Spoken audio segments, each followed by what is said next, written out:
دیکھ لیں، لیکن کبھی حضور کی ذات پر بات نہیں ہوئی تھی۔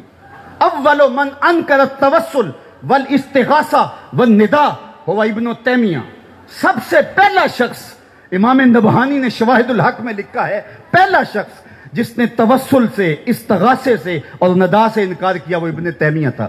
اس سے قبل امت میں اسلام کا فتنہ موجود نہیں تھا، اس لیے کہ لوگ حضور کی چوکھٹ پہ حاضر ہوا کرتے تھے اور حضور کو نجات دہندہ سمجھتے تھے۔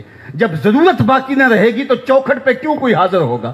تو استغاثہ اور توسل کا انکار کر دیا، اور یہ پہلا فتنہ نمودار ہوا، اور پھر اس کے بعد ذات رسالت مآب صلی اللہ علیہ وسلم پر بھی بات شروع ہو گئی، اور نتیجہ یہاں تک پہنچا آج ہم جس عہد نافرجام میں جی رہے ہیں، کیا یہ دن بھی ہمیں دیکھنے نصیب ہونے تھے؟ یہ دن بھی ہماری قسمت میں تھے کہ ہمارے پیغمبر کے خاکے تراشے جائیں؟ یہ گھڑیاں بھی ہمارے مقدر میں لکھی ہوئی تھیں، یہ لمحے بھی آنے تھے؟ ماضی میں ایسا کبھی نہیں ہوا تھا، اس لیے کہ امت حضور کے ساتھ جڑے تو امت بنتی ہے۔ اگر آپ مجھے پوچھیں کہ دین کا خلاصہ کیا ہے اور 2 لفظوں میں خلاصہ بیان کرو، تو میں اقبال کا لہجہ ادھار لوں گا۔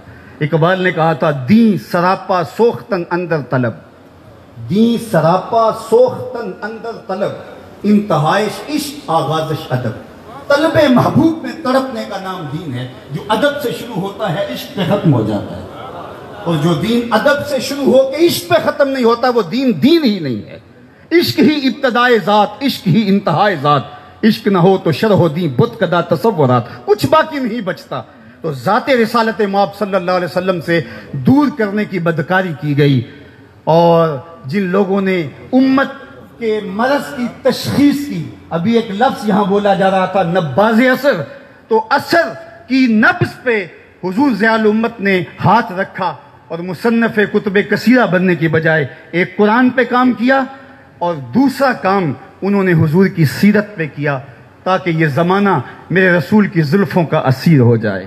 حضور کی غلامی اس کے رگ و ریشہ میں جب محو نفوذ ہو جائے گی، چونکہ محبت انسانوں کو، امت کو باہم جوڑتی ہے۔ یہاں میں ایک جملہ اور رک کے کہوں گا، دنیا کی جتنے بھی محبتیں ہیں یہ رقیب پیدا کرتی ہیں۔ ایک کے 2 چاہنے والے آپس میں رقیب ہوتے ہیں، یہ میرا محبوب ہے تم نے کیوں دیکھا؟ لڑائی کی نوبت آ پہنچی، قتل و غارت تک معاملہ پہنچا۔ حسن ہی اتنا قلیل ہے کہ صرف ایک کی ضرورت کو پورا کرتا ہے، دوسرا آیا نہیں، لڑائی ہوئی نہیں۔ یہ دنیا کی محبتیں رقیب پیدا کرتی ہیں، ایک کے 2 چاہنے والے آپس میں رقیب ہوتے ہیں، لیکن میرے محمد عربی کے چاہنے والے آپس میں حبیب ہوتے ہیں۔ دل بمحبوب حجازی بستائم، دل بمحبوب حجازی بستائم، زی جہت با یک دیگر پیوستائم۔ ہماری محبت کا سبب ذات رسالت مآب ہے۔ دل بمحبوب حجازی بستائم، زی جہت با یک دیگر پیوستائم، چون گلے صد برگ مارا بو یکیست، او کے جانے ای نظاموں او یکیست، مست چشم ساکیے بتہاستیم، در جہاں مثل مو می ناستیم۔ ساری محبتیں رقیب پیدا کرتی ہیں، حضور کی محبت حبیب پیدا کرتی ہے۔ چاہتوں کا نور پھیلنا شروع ہو جاتا ہے۔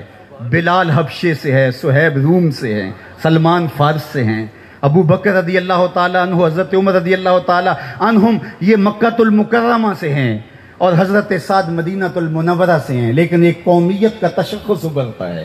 یہ قومیت وجود میں نام محمد صلی اللہ علیہ وسلم کی وجہ سے آتی ہے۔ اس لیے اقبال نے بھی کہا تھا، قوت عشق سے ہر پست کو بالا کر دے، دہر میں اس میں محمد سے اجالا کر دے۔ دہر میں روشنیاں ہوں گی تب جب حضور کے دامن سے لپٹ جائیں گے۔ تو کہا کہ دی سراپا سوختن اندر طلب، اللہ اکبر، انتہائش عشق آغازش ادب۔ تو جب یہ بدکاری کی گئی کہ حضور کی ذات سے لوگوں کو الگ کر دیا جائے، اور پھر اس کا نتیجہ فرقہ بندی ہوگی، اور حضور کی ذات پر، حضور علیہ السلام کے حوالے سے جب اوہام پیدا کیے جائیں گے، حضور کے حوالے سے جب عقیدوں میں تزلزل پیدا کیا جائے گا، پھر نتیجہ یہی ہوگا کہ وہ وارفتگی، وہ محبت، وہ شوق فراواں موجود نہیں رہے گا، اور جس کے نتیجے کے اندر امت کمزور ہو جائے گی، اور ان کو بے یقینی کا مرض لاحق ہو جائے گا، جس کو اقبال نے کہا تھا، سن ہے تہذیب حاضر کے غلام، غلامی سے بدتر ہے بے یقینی۔ آج قوم کو بے یقینی میں مبتلا کرنے کی جب سازش کی جا رہی ہے، تو ہم دیکھتے ہیں کہ ضیاء النبی ایک ایسا روشنی کا منبع و مصدر ہے، ایک ایسا جلتا ہوا چراغ ہے کہ جب آپ اس کو کھولتے ہیں تو روشنیاں پھوٹنے لگتی ہیں، اجالے نکلنے لگتے ہیں، اور سطر نور بانٹتی ہوئی نظر آتی ہے۔ اور جب اس سیرت کی خوبصورت کتاب کو آپ پڑھتے ہیں تو آپ کا دل حب رسول سے سرشار ہو جاتا ہے۔ تیسری بات جو میں نے کہی اور میری گفتگو اختتام کی طرف چلی جائے گی، حضرت عبداللہ بن عون کہتے ہیں کہ میں چاہتا ہوں کہ میرے چاہنے والے اور میں اس دنیا پہ رہ کے یہ 3 کام کر جائیں تو ہمارے لیے کافی ہے۔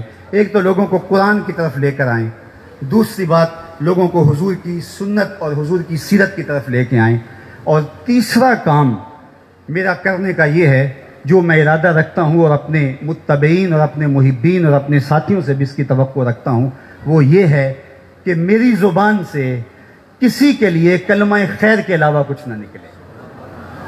آج ہماری تقریریں، آج ہماری تحریریں، آج ہماری تدریس تشتت و افتراق کے بیج بونے لگے، اور امت پہلے ہی ٹکڑے ٹکڑے اور فرقہ فرقہ ہو، اور پھر ہم نئی فرقہ بندی کی بنیاد فراہم کر رہے ہوں، اور اس طرح سے ہم ایک دوسرے پر تان و تشنیع کے تیر برسا رہے ہوں، تو اس ماحول کے اندر ہم دیکھتے ہیں ضیاء النبی ہو یا ضیاء القرآن ہو یا سنت خیر الانام ہو، یہاں کس درد مندی کے ساتھ لوگوں کو حضور کی دہلیز پہ لانے کی کوشش کی جا رہی ہے۔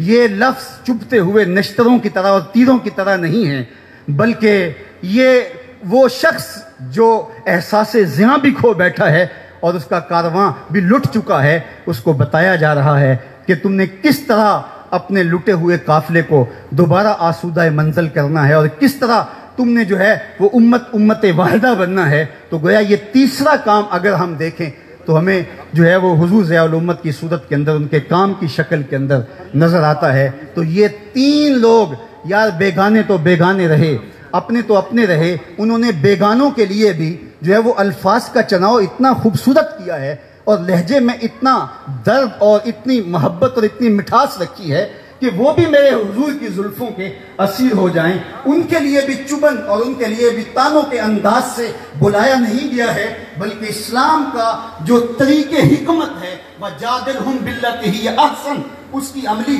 تصویر پیش کی ہے۔ کس کو پتھر مارے ناصر کون پر آیا ہے، دل کے شیش محل میں ایک ایک چہرہ اپنا لگتا ہے۔ اور آج ہم دیکھتے ہیں کہ پوری دنیا کا کوئی بھی مکتبہ ہو جہاں اردو سمجھی یا بولی جاتی ہے، چاہے کوئی جیسے بھی جو ہے وہ مزاج رکھتا ہو، وہاں ضیاء القرآن اور ضیاء النبی ضرور موجود ہوگی۔ یہ سچائی مانی نہیں جاتی، سچائی اپنا آپ منوا لیتی ہے۔